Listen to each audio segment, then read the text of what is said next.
That's what happened the other day, I think. Ah, es posible. I'm still learning. Theology on air. Spanish? All right. Theology on Tap friends. Estoy practicando. Those of you not watching a certain baseball game, glad to have you with us tonight. We are recording White Pill Radio. And I think we're all ready. I think we're just going to jump in. Everyone good to go? I'm good. Let's go. What should Christians think about what I guess is going to be called the Israel-Hamas war? Obviously, a few weeks ago, a massive attack on innocent Israeli citizens has sparked a war. Seems to be growing now in the Middle East. So what should we think about it? What should our response be? And how does the Christian worldview play into that? And where can we find any kind of white pills and all of that? We're going to be talking about that on this episode of Theology on Air. Thanks for joining us. I'm Evan McClanahan. I'm the pastor here at First Lutheran, and we've got a motley crew with us tonight of many different persuasions, I think you could say. I mean that in the kind of worldview political. So anyway, but of course, Sarah Stone, Grand Poobah of Theology on Tap, and executive director also. Well, just executive director, it turns out. And that you other should thing go. is just yours. You should go to HoustonTOT.com to learn more about Theology on Tap. Yep. And upcoming events. And go to our YouTube channel and subscribe, and go to our podcast and subscribe, and give us ratings because that helps us be found. Yep. That all correct? We once were lost, but then we got good rating. Let me stop. Yeah, Okay. very good, very good. Sounds like heresy. And Mace Sounds like Perez. works righteousness. Oh my gosh. Where This is Mace. I'm trying to tell people about your church. Where can people find you? Yes, so I am a church planter planting the Journey Church Houston in the Heights. Woo woo, Heights, yes. Website? thejourneyhouston.org. Cool. Cool. And Ken Cowan? I'm Ken. I do numbers for TOT. I'm an accountant, and interesting for this debate, I'm an anarchist. So it's going to be fun. And you, if the name and topic sounds familiar, he did the mini TOT a while back. A Christian anarchy versus theonomy debate, I guess it was. Shameless He also plug. did a podcast a long time ago about annihilationism. That was fun, too. Yeah. Conditional immortality. Go check him out. Shameless plug. He's one of those, like, hobby theologians that knows more than most pastors about theology. So, I dig it. but let's just jump right in. We have kind of been witnessing in the last couple weeks, I guess it was 2 Saturdays now, that Friday, that a war broke out. Basically, Hamas, I think the numbers around 1,700 Israelis have been killed, and we still have many Americans who are, I think, 13 or 14, I believe, who are still being held hostage by Hamas. Not sure what's being done. 200 people at least. Yes. Not Still 199 yes. families have been contacted, yeah. So Israel's calling this their 9/11 by proportion. It's actually Worse? Much more. much worse. Yeah. So I think the brutality, the videos of what probably we have seen, we have found quite shocking and depressing. And as I mentioned in the introduction, this is sort of expanding now. You've got other nations. You have Hezbollah, which is essentially the Lebanese army that is funded by Iran. Iran, yeah. You've got, we are already talking about World War III with kind of the Ukraine-Russia deal, and now this is breaking out. It seems like a multi-front war seems, inevitable. But I don't know. I know Sarah's you've had some strong feelings or thoughts on this. I always have strong feelings. Yes. I think for some reason this, more than so many other things, as I've been listening to podcasts about it, I listen to podcasts while I drive. That's like my thing. I don't listen to music, I listen to podcasts. And I've had to pull over multiple times and just weep for Israel. Even as I say it, I can feel it creeping into my throat. It is such a horror show what's happening. And I think it's not, we read about a lot of, you hear all the time, like, explosion in Turkey, 100 die. And maybe for a second you feel sad, but like you don't really know those people. And so there's a disconnection there. And not that I know these people, but because the acts are so brutal and so personal and such innocence on the line. I mean, babies, right? Like, it does not get more innocent than that.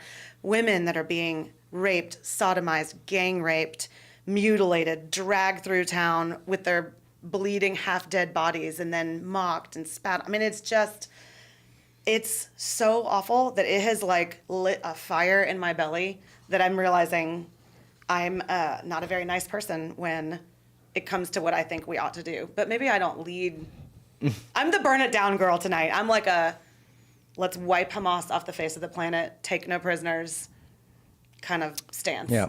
Yeah. And for clarification, these are the Palestinian people. Hamas is essentially the majority voted on government that at one point was kind of the aid provider for the Palestinian people, and they hospitals and schools and that sort of thing. Well, obviously, Not him. No, they did do those things, but there was always ulterior motives. So, I'm so does the cartel, right? Like the Oh, yeah. cartel I'm not saying it's the builds only evil in the roads, they world. build hospitals, they get community support, But- and then they do horrible things. But Yeah. Hamas Yeah. was building hospitals in part to put on top of all their guns, and building schools in part to use as human shields. That Yeah, was- I'm not trying to take the Yeah. other side. I'm just No, no, saying no. that this is part. This is who they are, I'm just yeah. explaining that they are the elected, political arm. Governing. I'm going to put an asterisk on elected, but keep going. Yeah. Okay. Fair enough. Yeah. So, so that's who Hamas is, and I think to be clear, Hamas is one little arm of a much larger movement. So they're like Hezbollah, like I said, that's another arm of the movement. I think you could expand it out to geopolitical powers, and strategy. Like, does China have an interest in this? Does China Yes. want this? Does China want to Russia. pull America into another Middle East war? Does Russia want us to be, involved and bled out with another war? So I think, we should be circumspect in saying, well, this is an ages-old, war that's sort of gone back and forth, and I think all of us here would probably be, pro-Israel, right? I don't think any of us would be pro-Hamas. You say that like it's so crazy, but Well- that's part of why we're talking tonight is that Yeah. the world has lost its mind.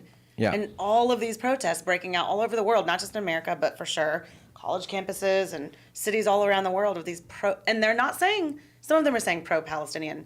Many of them are saying pro-Hamas. Yeah, or having Taliban Well, flags. even when they say free Palestine, but have a picture of a paraglider, Right. like Right. We get what you're doing there. Before the counterattack has even happened, it's like, I know what you're doing, Yeah. right? You're doing this right after, the events of Saturday and Sunday. Like, Yeah, I was listening to, I think, Caroline Glick, I think her name is. She has a Jewish National Service website and podcast, and she was saying the pattern's always the same. It's the aggression first, like the atrocity first, and then we're the victim when Israel goes in and bulldozes the city. And so there's always an emotional ploy, a media ploy. I don't know if Ken maybe disagrees with that, but that's what she was saying. no, I don't disagree, right? It's just, what do you define as aggression, right? There's like hard power and there's soft power. There's like blockading resources like food, electricity, medical supplies. Like, Gaza's pretty much controlled by Israel. What can get in and can't get out, now, right? I mean. Right. And Hamas is evil, period, full stop. There is no but. There's only and when you talk after that, right? There is no because, right? Because Israel did this, then it Yeah, was yeah. justified. No, we're not talking about that. Hamas is evil, full stop. And I would just say there's more than just about 200 hostages, right? I would probably call the entire civilian population of Gaza like under, Hamas's regime. well, yeah, under like Hamas's regime as hostages of Hamas. Yeah. Yes. Mentioning the hospitals and school that you talked about, but also the asterisks, the like average age of like the civilian in Gaza is like under 25. These elections that you mentioned happened like 20 years ago. Most of the people living in Gaza like didn't even vote in that election, right? So they don't And they vote did it. on the first Tuesday of every November, every other November. There's no 4-year situation. Bingo. And so like Hamas being the naturally elected, it's complicated. It's kind of a complicated. cult state, kind of like North Korea's a cult state. And here comes the conspiracy hat, which isn't even a conspiracy. It's been leaked in Netanyahu's private memos to his Likud party. He doesn't have this as like a public statement, but he was the one that was bolstering Hamas and cutting ties between Hamas and the PLO because, to quote Netanyahu, it will guarantee the delay and possible, like, indefinite delay of a two-state solution. Wait, when is this? Like recently or 2017, pretty recently. Yeah. Yeah. He's like, we want Hamas to get like, dirty money from the Qatar government. Like, we kind of want Hamas to be the de facto government in Gaza because we know That'll that like, keep it from yeah. Every hero needs a good villain. Yeah, And- yeah. Well, Interesting. the more conspiratorial is, like where was Israel? Those are questions people are asking because you had like I don't 10 buy those. Yeah. Well, I'm not saying they allowed it to happen, but the delayed response was like 10 hours in some places. You're talking about It was a holiday. I mean, You know that Jews take their they holidays weren't- pretty they weren't, like, seriously. on social media, they weren't on their phones. Yeah.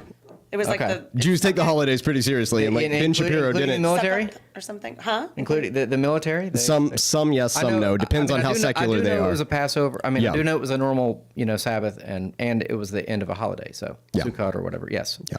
Not to dismiss it. I'm just. Not to dismiss it, but I mean, there's But probably I a might reason. be wrong in that it's Sukkot, so that's why. No, that's what it was. Okay. No, I don't know. This would be my sort of take on this. And I mentioned 9/11 earlier. So to say it's our 9/11 is provocative language. Well, let me take a step back, and then maybe later we can take an even bigger step back. But the step back to say when I was in my 20s and 9/11 happened, and we had kind of the Bush doctrine, which was basically, well, we have to go into these places that harbor terrorism and we have to preempt them, so we have to turn Iraq into a democracy and we have to turn Afghanistan into a democracy, which, by the way, him's in Iran. So there was this idea that, we can't allow this to happen again. And of course I'm going, well, yeah, they blew up the World Trade Center and like all these people died. That makes total sense to me. Like, go war. And that was standard fare, certainly in my like political world, kind of right of center political world. And Bush would come on and give a speech at the State of the Union, like I'd shed a little tear for like how much he cared about freedom and democracy and all this kind of stuff. And whatever sacrifice it took was good. And then, love him or hate him. And a lot of sort of leftists I know even like came to appreciate that, Donald Trump got on stage and he mocked Jeb Bush to his face. And he said the Iraq war was a disaster and we never should have done it. And I said, how can anyone who's running for the Republican Party dare say that the Iraq War was not a sacrosanct venture into the goodness of humanity? And yet he did. He laid that big old turd right there on the debate stage in front of everybody to see. And after a while, I started listening to some other people kind of say the same thing, and then they kind of talked. Then they kind of said, "By the way, do you know like 1 million Iraqis died in that war?" And I said, "No, Yeah. guess I didn't know that." Oh, and it cost $9 trillion, and we don't have $9 trillion. I don't know if anyone's paying attention lately. Our not even our economy, our fiscal status, our $33 trillion in debt. And you know what I would do? Go get involved in 2 wars across the ocean. Well, Janet Yellen said this week, we can afford 2 wars. It's That's fine. We do psychopathic. not have any. It is psychopathic. It is psychopathic. We found the lane where your two ideas converge. Yeah. Okay. So bigger picture. So I kind of changed, right? Like I changed. I think a lot of people on the right changed. The only people who are opposed to war now are like the MAGA Republicans, okay? And the occasional and the anarchists. Libertarians and anarchists have Okay. been over here forever being like, Fair enough. stop. Oh, anti-war left. They were against Obama's like Yes. drone campaigns. Like, I'm not talking about liberals. Yeah. Talking about the left. Yeah, Yeah, but yeah. he kind of like won. I mean, he won twice easily. Yeah. That is. No, we're a minority. And now it's like, anybody want to give $60 billion to Ukraine, which Joe Biden is probably proposing at this very moment from the West Wing. Yeah. And I don't hear any Democrats being like, no, we're opposed to war. Well, no. Yeah. We want to keep escalating war. And so what I'm saying is, can we have learned something from our 9/11, where we have these foreign adventures that kill millions or hundreds of thousands of people, some of whom were combatants, many of whom were not, kill our own treasure, we spend money that we don't have. Can we de-escalate? Is that even in our nature anymore to de-escalate? Is it possible? Now, what does Israel do with Hamas given that framework? I don't know. I think, here, let me give an American example. We had the Civil War. There have been some people who have proposed that the Democrat Party should have, at that moment, been abolished as a legitimate political party, because they were the insurrectionists, like the actual insurrectionists. That was the party of the South. They were the people that rebelled, that seceded from the Union. Mm-hmm. So if you think the North if you think that Lincoln was right in saying secession is not, anyway, seceding from the Union is wrong. It is unconstitutional. We are willing to fight a war to keep the South part of us, then then maybe they should have said, and if you are part of the Democrat Party, which is basically, by the way, the 14th Amendment, the thing they're trying to get Donald Trump for now as an insurrectionist for the Jack Smith thing in Washington, D.C., that was to prevent people who are in favor of the Civil War, like who fought for the rebels, to prevent them from holding office, okay, and coming back and making a comeback. If you think that is legitimate, then, or if you think that, so anyway, yes, I can see the elimination of Hamas as a political entity. Yes, I totally agree with that. I think all of their institutions should be destroyed. When they bomb the university? Great question. Yeah. I mean, for now, I don't know, airstrike universities. How do you defeat the IRA in the Troubles, right? Yeah. It's not even an insurgency. It's Well- like literally in a very like what 2 million people living in a very, very dense like population. Right. Yeah, like everything is a civilian area. Like it's like the IRA during the Troubles. Like how do you beat What them? are you saying? I don't know these terms. Oh, the IRA. The Thank you. Irish. The Irish resistance, or the Irish. Yeah. Irish something. Okay. Yeah. It was probably in Gaelic, so. You're just referencing a whole other. But Northern Ireland is a Northern unique Ireland. country. Well, but it was a Catholic Protestant. This is where the Irish car bomb drink comes from. Yeah. Yeah, like it was called the we have to Troubles. bring it back to drinks for the Much terrorism, many dead bodies. It was a true war. Yeah, in a civilian We area. wouldn't have the cranberries if not for this conflict. Have to let it linger. Okay. But like, how do you fight an organization like that when like the IRA is organizing in like cathedrals? They're organizing in schools. They're organizing in areas some because of the stuff that Israel is doing right now because of all of that, they're still getting heat for, like dropping the bombs that like don't actually hurt anybody, like the door knocker. It's bombs, called a knock roof bomb, knocker. yeah. Or going in and telling people they're going to leave. They haven't bombed the tunnels yet because they're worried about all of the evacuations. Yeah.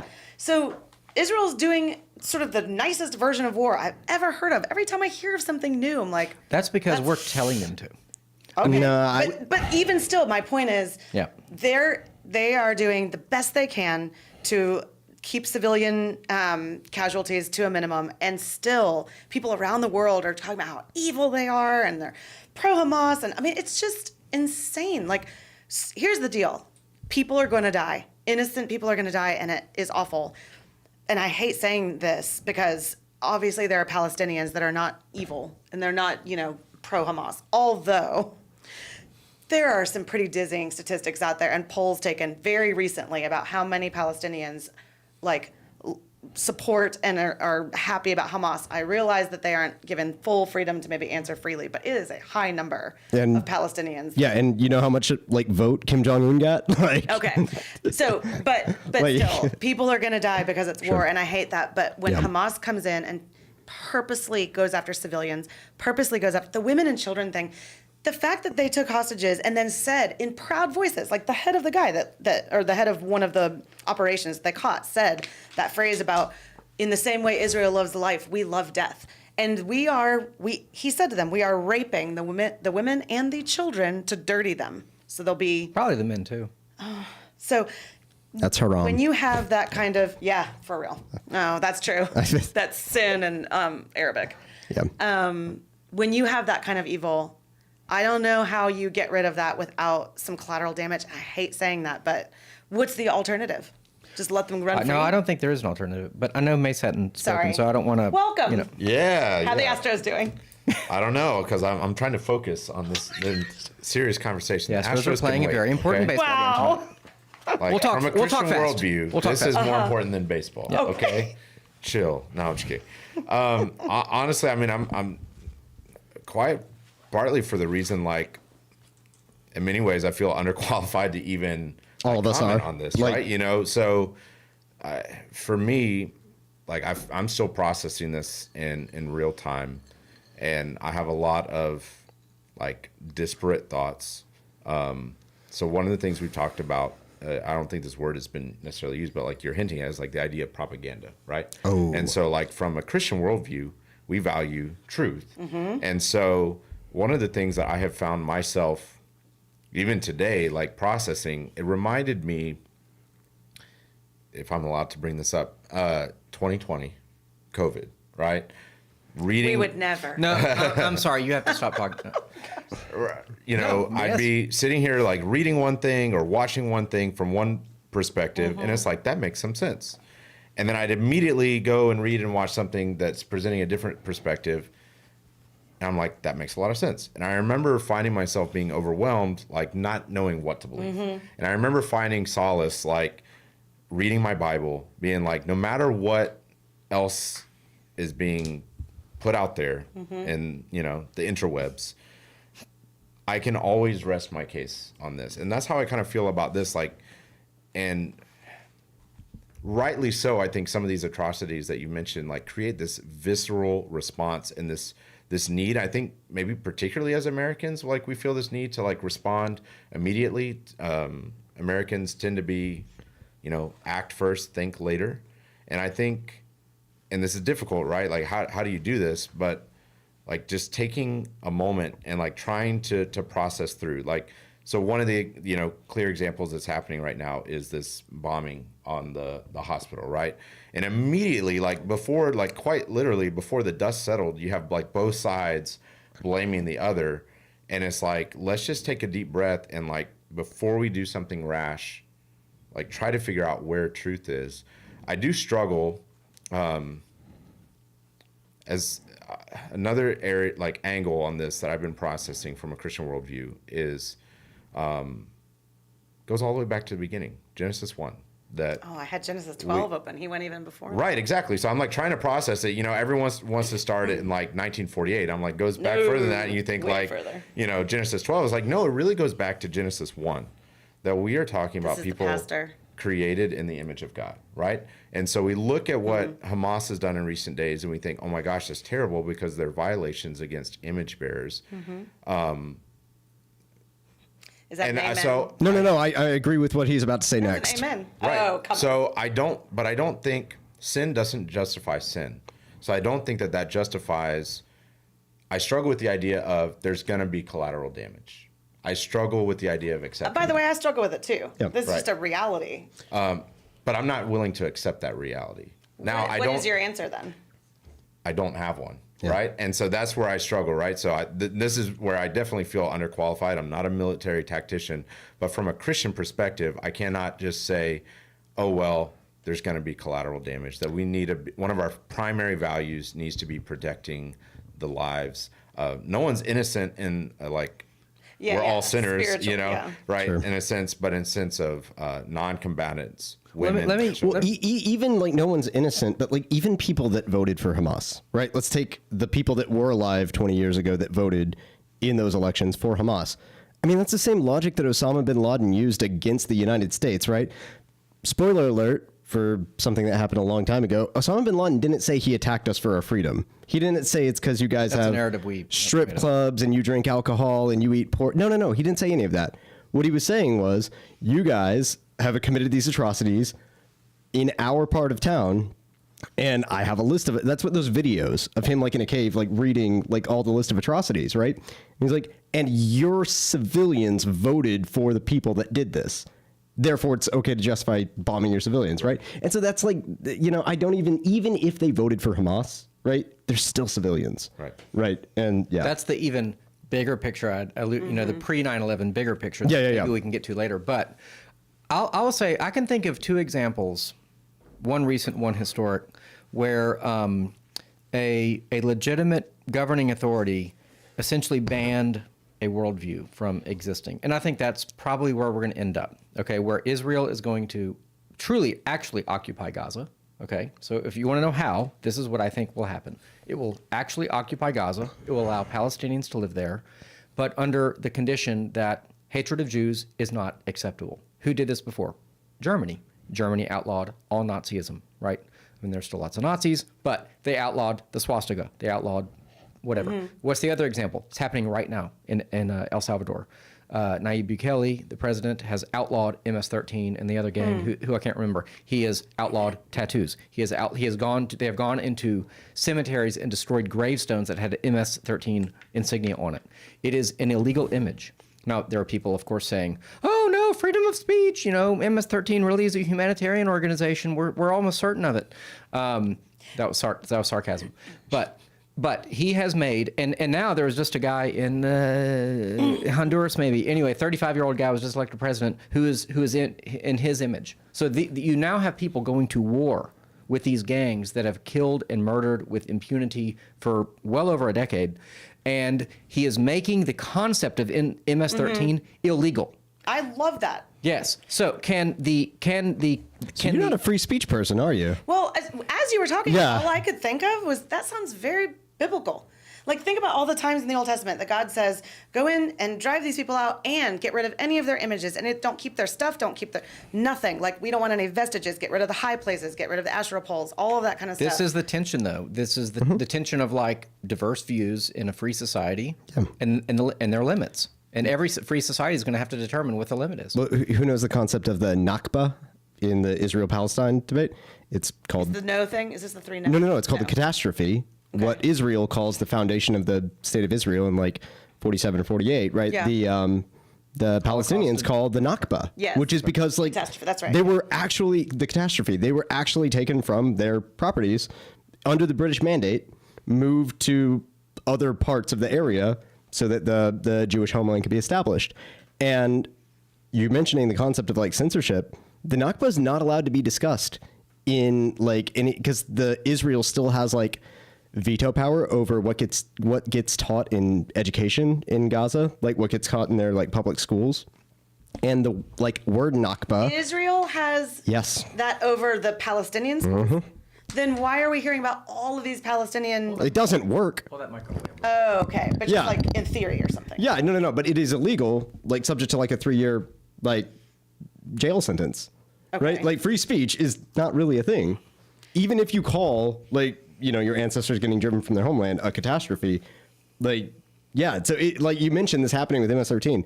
Like, oh, it's been happening for like a decade. Yeah. What's been happening for a decade?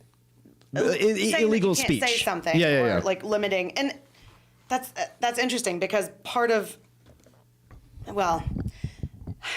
my problem with Hamas and others like it, I would say ISIS, Hezbollah, various others, is that I think there is a like you can't extricate the spiritual demonic forces that are at work here from the people that have given themselves over to evil. And one of the ways that I've seen that as I've been listening to all these podcasts and doing all this research is even the schooling. You use the word propaganda. The schooling of these young children. It's horrible. I mean, It's a cult like, state. Yeah, It's a cult yeah. state. It is. Yeah, like I said- disgusting. They joke about stabbing Jews. Jews aren't real people. I mean, it's all the stuff they did in dehumanize- Germany. That video was probably like 12 years old, but I know that but I mean, those all the people are more. older now and like fighting That's age. my point. Yeah. Like, if they've been doing that this whole time, Yeah. of course it stands to reason.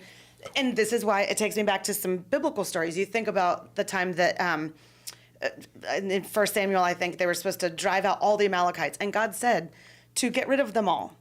And we can have another whole conversation about the rightness or the wrongness of that. But either way, the Israelites didn't really do it, right? They kept King Agag, and then what do you see happen? Like several chapters later, or several books of the Bible later, you get to Esther, and you have the bad guy, Hamish, and they call him an Agagite. He is many, many, many generations removed, but the hatred that they had for the Israelites, which, I mean, the hatred for the Israelites goes back to the dawn of the Israelites, like it carried through. So the whole people group was like infested with propaganda and evil, and it's not just people being evil for selfish reasons. It is. Well, So let but me- here's what I think, and maybe this is like my first attempt at a white pill, right? So I mentioned earlier, trying to process this from a Christian worldview perspective, that we value truth, and that one of the white pills for me has been I have gone on a journey.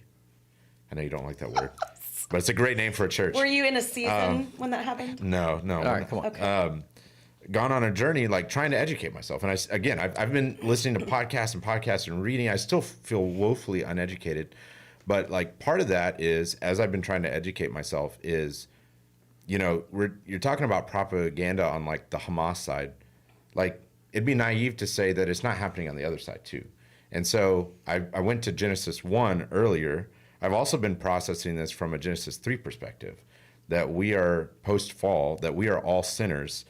And that works itself out, not just on individual levels, but corporately too. And one of the analogies that I've been thinking of is, think of like a marital conflict, right? you get two sinners in a relationship together, like conflict's about to happen or bound to happen, you know, sparks are going to fly. I'm not saying it's never, but at least 99 times out of 100 when there's marital conflict, there's some level of fault on both sides, right? Yeah. Or like I walked into my house this afternoon, things were clearly not going well, and I started going on a like fact-finding mission, trying to empathize with both sides, seeing where truth is, and it's like every member of my family admittedly had like a part to play in the conflict that happened. And so again, I think it'd be naive to say that that's not happening on both sides, not just the Hamas side, but even the Israeli side. And so we as Christians need to be able to take a 30,000 foot view and not let our prior commitments and biases, you know, cause us to rightly see the atrocities on one side or the propaganda on one side, but blindly ignore it on the other side. I 100% agree. People hate the terms both sides. Yeah. Like on both sides. They do. No, you're right. Both of them hate it when the other person, when like people in the middle say both sides. Right. But it's because people they're use it in a allergic time to like it. this. When and this I had so many thoughts that they're getting jumbled up in my mouth. They use it at a time like this, which to me is it's for like it's so everyone will love you, and you can be like, oh, I see this and I see that. Of course, I see that there's propaganda on both sides. There's sinners on both sides. God is also gracious and will redeem anybody from either side. And also, there has been an act of pure hatred and evil exacted against innocent in the way that you know what I mean, people. When will we act? Like, when will we be like, okay, yes, everyone's sinners, but this has to be stopped? Like, if these people came to your home and murdered your wife, would you then be like, I'm going to kill them? Or someone should kill them? Or they should go to jail, they should get the death penalty, whatever the equivalent is? Well, the question is if somebody murdered your wife, then ran back to their home and held their kid at gunpoint, I would know, you it's very would you complicated. I know. blast a shotgun through both of them? Right. That's No, that's a apt analogy, and it sucks Yeah. that it is. And I mean, there's no good answers to that other than like the way of Jesus, which I think is radical, nonviolent enemy love. I'm stressing the word enemy. What in the because world does enemy love look like in this scenario? Like, realistic, practically. praying for your enemies, right? So you want, listen, I'm here for it. I want to hear more. Which like we don't see in Israel. Like you see, like as the Israeli bombs, and they're not just knock bombs. No. A lot of them are knock bombs, but there's a lot more than just that. The death toll is up to, like 3,000 or 4,000. in Gaza. Yeah. But like, who can really trust those numbers? Because they're half being reported by Hamas. Exactly, Yeah. exactly like the hospital one. But like, you do see Israeli settlers outside of Gaza, like looking over the fence, like cheering as the bombs drop, and then cheering as another bomb drops. Like to both sides, this Did both we not, sides Did we not are. do that when we were killing Nazis?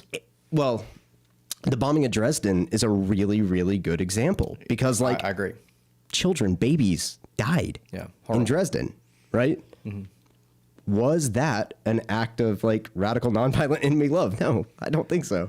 Right? But we were cheering it as the West. But as, part of our neighbor love is to defend them. So that's the other And side. to protect life. And so I am genuinely curious what a proposed solution would look like from someone that's not in the Sarah Stone burn it down camp. Because I am with you that I hate saying things like there's going to be collateral damage, but just sitting back and saying, well, it's hard to say, isn't helping anybody. But you want to go Hamas is around just gonna- like 2 state, 1 state, no state solution? Like I couldn't say. I don't know. I like your idea of it being outlawed. What I can say is that what Israel would say is we have proposed the two-state solution. Yeah. And they say that's what we want, and then we propose it, and they say no.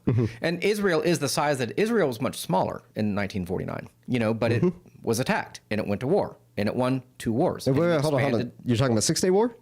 That 6-Day War was crazy. It was a 73. It was a preemptive strike, the 6-Day War. Yes, it was. They weren't necessarily now Okay. they continued to be attacked by like all their neighbors, but like that was a preemptive strike. So Yeah. Yeah. Well- but that's when they got like well, the Sinai Peninsula, the Golan Heights. They Mm-hmm. got everything. Yeah. Yeah. And then proceeded to give it all up. They did, which doesn't really happen. Yeah. Well, there was just the Abraham Accords, which was not an agreement, granted an agreement with Israel and Palestine, or Hamas, because, again, they're the political arm of the Palestinian people, but it was a pretty broad agreement. You're talking about Mahmoud Abbas? That's PLO. No, I'm That's talking. No. I'm talking about the Donald Trump Abraham Accords that were negotiated with Saudi Arabia and Qatar, where Israel did make alliances with various Muslim states, which could be very useful and serve as negotiation or leverage or help in dealing with Hamas. Okay. Here's the thing: Hamas or the Palestinian people are pawns in a much bigger game. Yes. They are victims Absolutely. of global superpowers that are willing to. Has have been Egypt since the beginning. has Egypt said, send me the poor No. Palestinians, even though they're Zero essentially the Muslim same countries ethnicity? Jordan has not. Lebanon has not. Iran has not. None of them. They want them to die. No. Hamas doesn't even get along with like other radical Islamic terrorist groups, right? Hamas and Hezbollah, right, haven't always been friends. Like they break up and make ISIS, they break or up and make up all the Taliban. time. Yeah. Right. No, Like, no, Hamas isn't exactly yes. friendly to anybody, and that's what Egypt's worried about. Yeah. Is like if we open the border, like the number of Hamas like coming into like they have bars. Here's what I'll say. There is no solution at present. We just gave Palestine $100 million.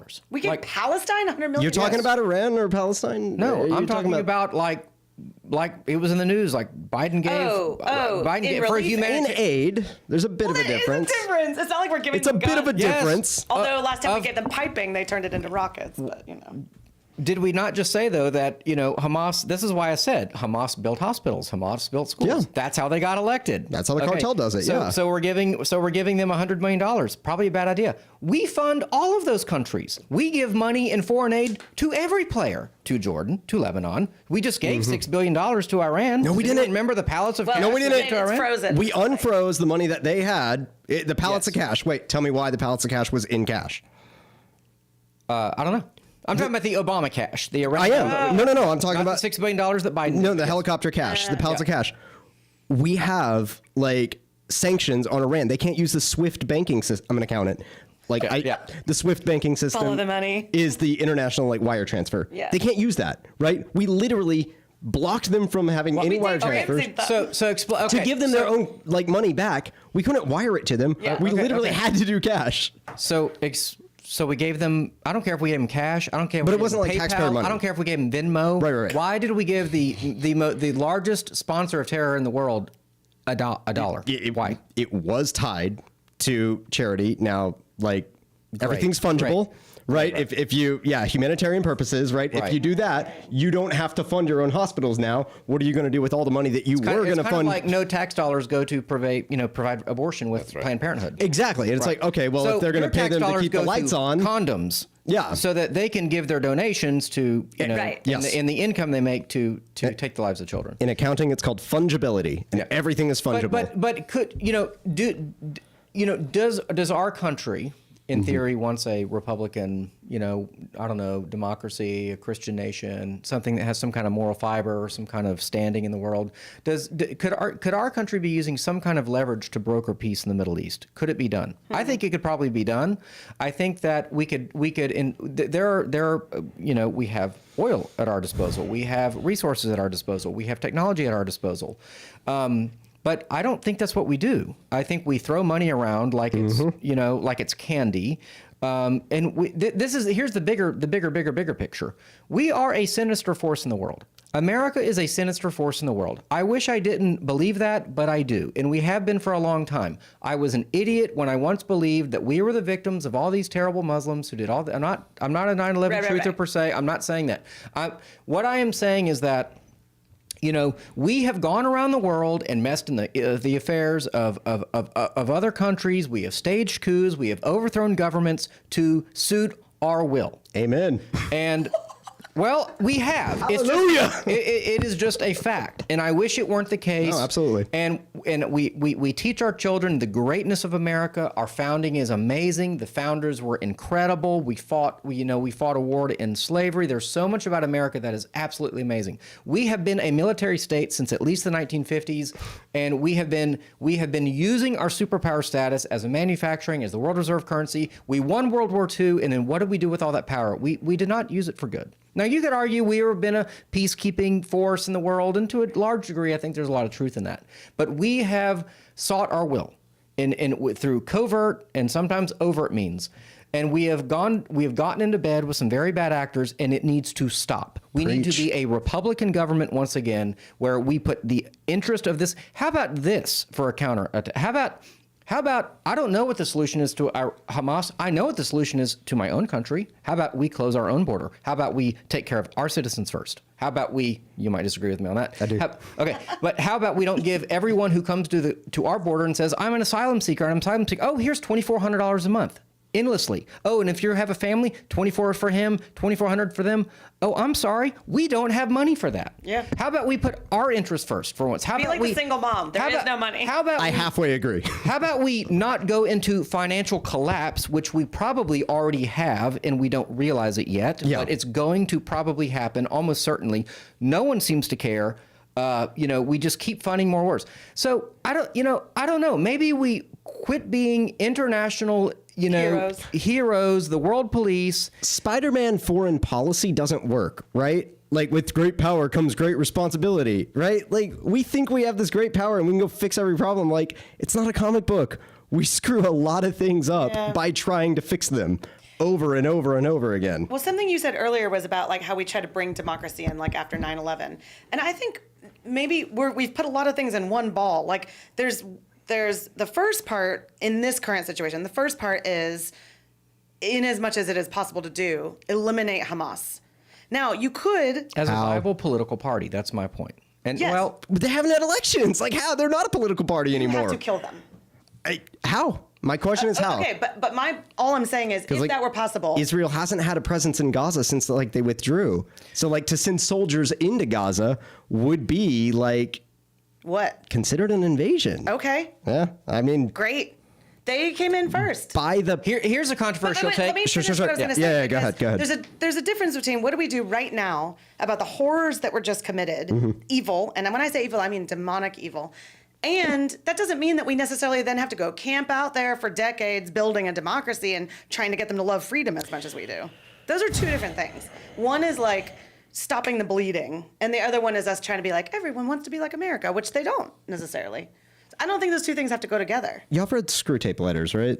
Yeah, a long time ago. Like, demons come in lots of different forms. do. And some of them come in the form of beheading innocent civilians and the horrors that we saw two Saturdays ago.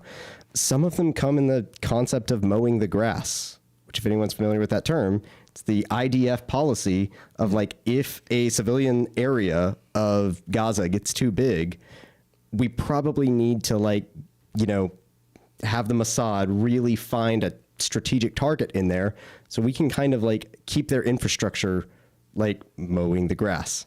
And it's a horrifyingly tragic, but to say no, there are Hamas sympathizers everywhere in Gaza, and it's easy to find a target. It's real easy to find a target. I think it's whatever the solution is, I think it's quite complicated. But I think we need to be very smart, and we need to be leveraging, what we can. What we did after 9/11 was none of that. It was stupid, and it was reckless. And I don't want to do the same thing. I don't want to be pulled into another war that we can. I mean, a lot of this is on my mind. I'm reading a book about JFK. I've done a lot of JFK research. His 60th anniversary of his assassination coming up. We're going to be in Dallas on that day. And, you just do the backstory. The peace he was brokering privately with Khrushchev, the peace he was seeking with Castro, believe it or not, and what we did to the president of Vietnam. I mean, the CIA infiltration. I mean, it was so dark. It was so dark. And yes, I do believe they killed Kennedy. No, Lee Harvey Oswald was not a lone Who knew nut. we were going to go here tonight? Well, talking about it's Israel? important though, because it's right on cue, because we are talking about we need to be careful, because we don't want to be manipulated, and we don't want to be drug into a war by the war machine. That is the point. Now, am I saying that again? I don't. I think the solution to Hamas is that we can't just go kill them all. We can't just go bulldoze Gaza. But we can use a lot of leverage, and we can say, Egypt, take them. Jordan, take them. Okay, these are your people. You broke it, you buy it. I don't know. We can say we can exert pressure, perhaps from the outside, other Muslim countries, to say this is unacceptable. This is not going to work. I think it can be done without warfare, if cooler heads can prevail. But you're not calling for a ceasefire. No, I would not say that. Okay. I mean, So- how can they? They're still being fired upon. You know how many people are saying ceasefire? Well, ceasefire? yeah, let me read this. I thought this was really apropos. I didn't send it out, but it's only one paragraph from an article by Caitlin John. I did not approve of that. This is what she says. One of the many problems with the bizarre mainstream consensus that it's fine for nations to go on a murderous rampage whenever something bad happens to them, as we saw from the U.S. after 9/11 and are seeing again in Israel, is that it gives sociopathic intelligence agencies an obvious and undeniable incentive to let bad things happen in order to advance pre-existing agendas that can only be advanced by mass-scale military violence. This is exactly what JFK was dealing with. JFK lost control of the country. Okay, he had lost control of his intelligence agency. That's undeniable. That had already happened. That's what the Bay of Pigs was about. And he had lost control of the military. The commander of chief had lost control of his own military. And the point is, and you, like the Northwoods, Operation Northwoods. I was about to say. This is cute. These were basically false flag operations to Operation Northwoods didn't happen. It was proposed. It was proposed, but this was like, let's send a Cuban guy into Miami and like set off a bomb. Oh well, now we need to go to war with Cuba because look what they did to us. I think it was a passenger plane that they were actually going to like intentionally detonate. They had a whole list It's of crazy. crazy things. Crazy. Whether that's happening in this particular case or not, it would be wise to remove this incentive by insisting on cool heads and rational responses to attacks when they occur. So that's really my point. Is that it's. I don't think Hamas can survive this. I think it really is that bad. I also think we need to have cool heads, and we need to not react in a way that gives intelligence agencies, which have been provoking wars and overturning countries for decades, and who really run the world in many respects. We only think we have input. We do not want to be playing into their hands and say, we have to do this, we have to do that. We need a plan. We need a plan for peace. We need to talk about peace. And I think, our problem as America is we don't have a lot of moral credibility. We have sold it out over and over again. And, we have no credibility in the Middle East. We have no credibility with the Muslim people. I don't know I don't know what good we can do. That's the black pill of this. I don't know what cards we have left to play. We can throw money around, we can throw foreign aid around, but By the way, I say we, like the American government is not the American people. Right, Like right. they're not we. right. So when you keep talking, you go because you haven't. Yeah. No. I want to hear. You keep saying this. What can we do? What can we do? And you're referring. I'm realizing now. All of those times that you're talking, you're really talking about like the U.S. That's right. Right. Is this what you're gonna say? Yeah. When I'm saying the burn it down kind of approach, when I heard you just now say cooler heads need to prevail, the mama bird in me like bubbled up like hell. If someone came and did those things to my children, you're not really saying that Israel should just like take a beat, right? Okay. So No, I there's a don't difference think- between what Israel should be doing in response to the murder on their soil. But then why? And what America needs to do. But then why, with 20-year-old hindsight glasses, would you say like, okay, maybe we should have taken a beat after 9/11? Well, again, you're talking. Wait, Right. say that again. Like, because all of the consensus now with 20-year-old hindsight glasses is like, maybe we shouldn't have reacted to 9/11 the way that we did, right? Well, they also directly lied about weapons of mass destruction in Iraq and things like that. That's the point of the intelligence community. Sure. Pulling the wool over our eyes again and again and right. again. But and this is pulling the us reason into why like forwards. we don't allow like people that are like emotionally connected to a case on a jury. Yeah. Right. This is why we have. This is why I shouldn't be in charge of Israel. This is why we have voir dire selection. It's like, Yeah. hey, like, has What is anyone voir dire? Voir dire, sorry. That sounds sexier. Has Keep going. anyone in your family been murdered by like? Right. Yeah, well, then you probably wouldn't be good for the defense or the prosecution or like you know what I mean. Like we don't let people in their emotional states make decisions, right? I don't think let me be clear. There's not a moral equivalence here. Okay. Yeah. It is a kind of, it's said so often, it's almost a cliche. If Israel laid down its arms, there would be peace. I believe that. If Hamas laid, I have that backwards. Wait. Other way If around. I was like, If Hamas laid down its arms, there would be peace. If Israel laid down its arms, they would be attacked. It's not a moral equivalence. What Hamas did is unacceptable, and I don't know at what point Israel has proved the point. But I think until they get their hostages back. I can't imagine a way that we couldn't negotiate the end of Hamas as a political party, and then I think we work towards collaboration in the Middle East, for economic betterment of all. At the end of the day, the real white pill is that we need to bring the world to Christ. That's right. That Christianity does not. That all of this is even more untenable on Christianity. We interrupted you like 5 times. Yes. I'm so sorry. No, that was the basic point I was going to make. Is you keep saying we Yeah. talking about America, and I'm thinking, I'm trying to process this as a Christian.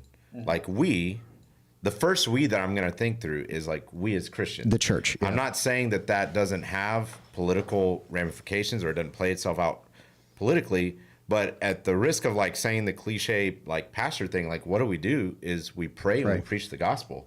I've been spending time in Ephesians, like the gospel breaks down walls of hostility. I've been spending time in the gospel of Luke and seeing how Jesus was bringing people that by worldly standards had no business being in community with one another. But part of my white pill take on this starts with kind of a black pill in the sense of like, one party solution or one state solution, 2-state solution. I'm like, neither. Like, it's like the one kingdom solution, like let's all go. under Jesus. And that's the only hope for peace, ultimately. Agreed. No king but Christ. But interestingly, I think a lot of Christians would say we need to convert the Muslims, but the Jews are fine. And that's where I would disagree. I was asked this question earlier today. Like, I'm someone who believes that there is a geopolitical future for the people of Israel, but that does not mean that I see the modern nation state of Israel as a fulfillment of prophecy, nor do I necessarily condone For sure. everything that they do. Does anyone here like believe that? No. That like we're in the end times because No. Israel is now a nation and stuff? There are That's, people like, out there that I know. I'm just Hell asking yes. among us. I don't think in this I mean, room. I'm Okay. sure people are having We a love heyday you, with people on this. YouTube that Yes. believe that, though. Absolutely. Matthew 24 was fulfilled in the days of the people standing there listening. well, Preterism. Not really. All but, right. Okay. But yeah, no, seriously. So like I believe in a geopolitical future for the people of Israel when they repent en masse and embrace Jesus as their Messiah. I want to add something to this spirit. Everything you said, yes and amen. I'm with you, and I agree. I do think, even though I don't think this is the beginning of the end, and we can sort of map it out because this is happening, I do think there has always been something spiritually oppressive around Israel from the time that it was born, and you read that in the Bible, and even all of the oppression that the Jews, Hebrews, however you want to say it, have lived throughout the many, many, many centuries is not just because, some bad luck. I mean, part of it is because they are God's people, and people that are not God's people are after them because the Messiah is going to come from there. There is something spiritual attached to it. I am not being all weird and timesy. I'm just saying there is something special and set apart about that nation. I mean, Genesis 12 says, like, if you bless Israel, I'll bless you. If you curse it, I will curse you. It's not like I think, I don't need to get into what I don't think. I just think there's a spiritual element of it where Israel is going to constantly be oppressed until the end. So I think that like eschatological spiritual nihilism, right? Like this has been going on forever, and like none of these problems are caused by like, legitimate grievances by the people in Gaza and legitimate like atrocities committed like on Israeli civilians. And then, before that, right, you had all of these wars that we talked about. And then before that, we had like displacement of like tons of families, right? I think that saying like, oh, well, this part of the world has always been at war, like kind of dismisses like legitimate grievances of people. That's like my family used to live in that house, or like, like, oh, this used to be our temple and now there's a mosque there, or like, No, I'm saying exactly that. yeah. I'm not saying this has always been a problem, so it always will be. I'm saying that Okay, it's okay. deeper. It's deeper than just the Hatfields and the McCoys kind of thing. It's not just like, well, two people had a rift a long time ago and it grew and grew. There is something spiritual attached to this. Gotcha. I mean, I don't mean to be super weird and like, what's the name of that? Steve Heiser that talks about the table of nations and how all, Yahweh was the God of Israel and all the other ones are run by demons. I'm not necessarily saying that. I might agree with that. Huh? I might agree with that. It's an interesting theory, but I do think there's a spiritual attachment to some of the things that have happened throughout history with the Jews. That's all I'm saying. Yeah. Cool. I don't know. Are we wrapping up? But by the way, nobody did propose what's supposed to happen. Do we have any white pills other than because mine is kind of like Spread the yours. gospel. Yeah. Yeah. Well, you were talking about truth, and my is kind of like, similar to that. But I am actually very encouraged that people are starting to distrust the not the mainstream, but the corporate media, the corporate press, because you see the hospital bombings immediately take. Just in case people don't know what we're talking about, let's tell that story real fast. Go ahead. Yeah. So 2 days ago, there was a hospital in Gaza that was, the first reports were that the hospital was bombed. Later, we found out it was the parking lot next to the hospital was bombed. And the reports came out from Hamas and were reported all over America and other nations that Israel had fired rockets or whatever on this hospital. And of course, it turns out, and there is irrefutable evidence that it was actually a rocket gone wrong from Hamas. They accidentally bombed their own people. And they were coming out with these instantaneous stats, 500 dead. And it's not 500. Sure. But that everyone ran with it so quickly to say Hamas must be right. This is what happened.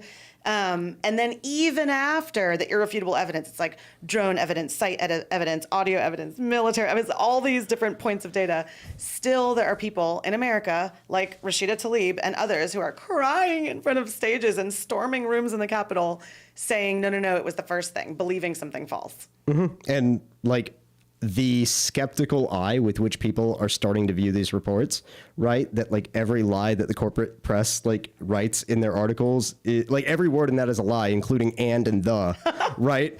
I'm very excited that people are going to start and take a step back before they believe the first report that they read. I like that. That's my white pill, right? I like that. To get to the truth, to realize my pastor or my favorite journalo or my favorite, any of these people that I trust for the truth, maybe take a step back, maybe get second opinion and go look at other sources and wait. Just freaking wait. Yeah. We got more information on this hospital bombing by just hours waiting for a day or two. Right. Don't immediately jump on the grenade, This is just a small white pill. It's like a Tic Tac of a white pill. But I found myself being very moved by the fact that pretty quickly, they start gathering all of the military in Israel, and they had 150% turnout. Over what? You don't like that?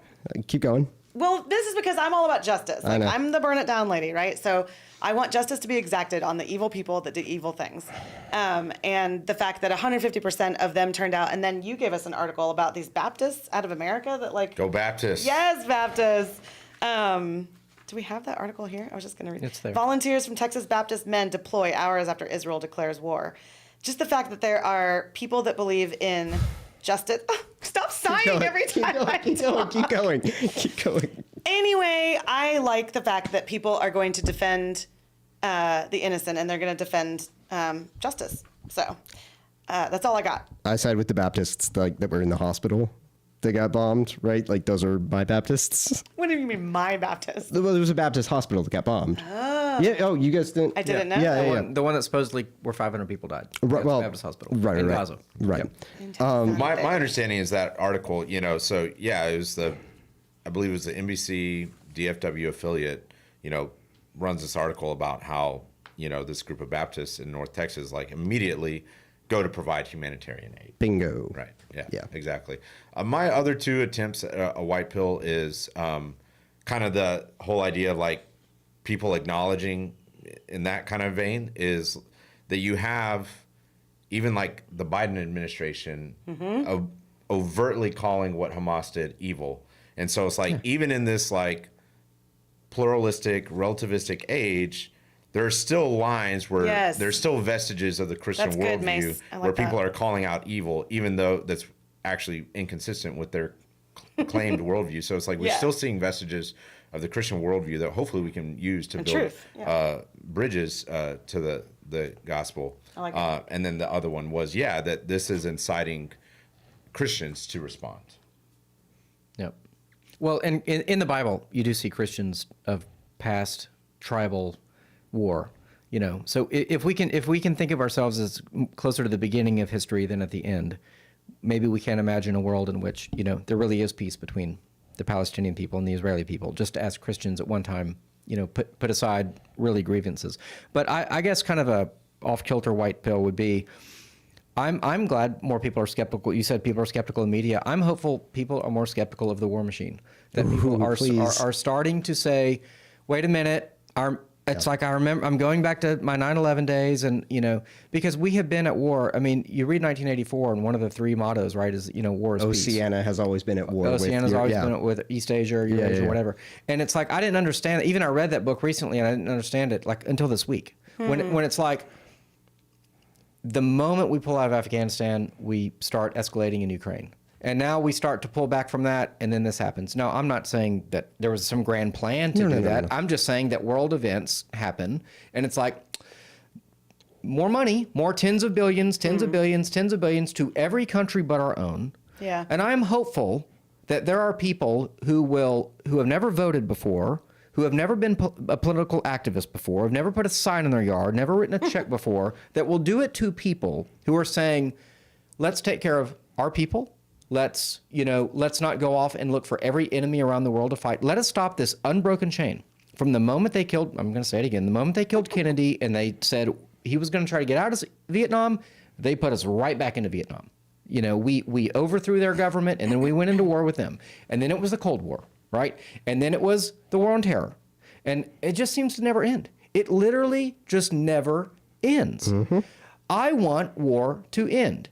And maybe if we're not paying for it and instigating it and looking for every excuse under the sun to do it, maybe if we actually acted like Christians as a country, maybe we could, bring some peace. So I hope that our own citizens are a little more skeptical to the propaganda, to our own propaganda, to our own propaganda. So, but I do think Israel is innocent in this matter and has a right to defend itself. And I'm not saying they shouldn't do that.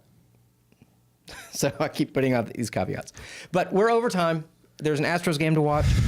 Please, let's all be in prayer for this situation. Yes. I know that our hearts are burdened by this, and it's a confusing time, and it's changing quickly. So, Ken, we can find Ken at Houston TOT events. So come and meet Ken. Yeah.